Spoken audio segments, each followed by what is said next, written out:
అనుకున్నాం. అంటే ఇవన్నీ కొన్నిసార్లు దేవుడు ఇచ్చే టైంలో ఇస్తాడు. హల్లెలూయా హల్లెలూయా. ఏది అనుకున్నప్పుడు ఏది కూడా జరగదు.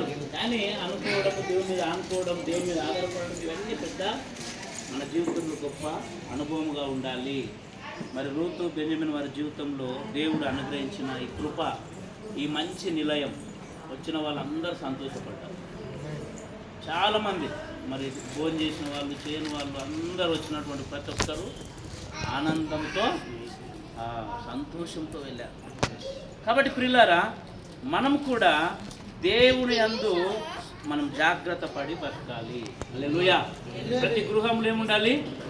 యేసు ఉన్న ఇంటిలో ఉండదు దుఃఖముండదు. యేసు ఉన్న ఇంటిలో దుఃఖముండదు. ఆడైనను యేసు ఉన్న ఇంటిలో దుఃఖం ఉండదు, సంతోషం ఉంటుంది. ఇంకా జగడాలు కూడా ఉండవు. జగడాలు అన్ని ఇళ్ళల్లో ఉంటాయి కదా? ఉంటాయి. ఈ ఇంట్లో కూడా ఉంటాయి, లేవని చెప్తలేరు. కాకపోతే అది ఉదయం మొదలుకొని సాయంత్రం వరకు మర్చిపోవాలి. అది దేవుని యొక్క వాక్యం. హల్లెలూయా.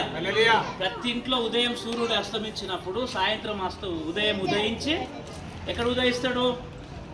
ఎక్కడ పుడతాడు సూర్యుడు? ఇంటికాడ వచ్చి కూర్చున్నా నేను రోజు ఉదయం సూర్యుడు కనిపిస్తలేడు. ఎందుకంటే బిల్డింగ్ అడ్డముంది. నేను ఆడిపోయి తొంగి చూస్తే ఆడ కనిపిస్తుంది. ఎండ కొనక అక్కడ వస్తుంది. తూర్పుకు ఉదయించి పడమటికి అసలు ఇక్కడ పొద్దుపోయి తెలియదు. నేను అనుకున్న ప్రభు మా చెల్లెలు ఒక్కొక్క ఎట్లుంటుంది ఇక్కడ, ఎందుకంటే బెంజమిన్ ఉండలేడు ఇంట్లో ఎక్కువ.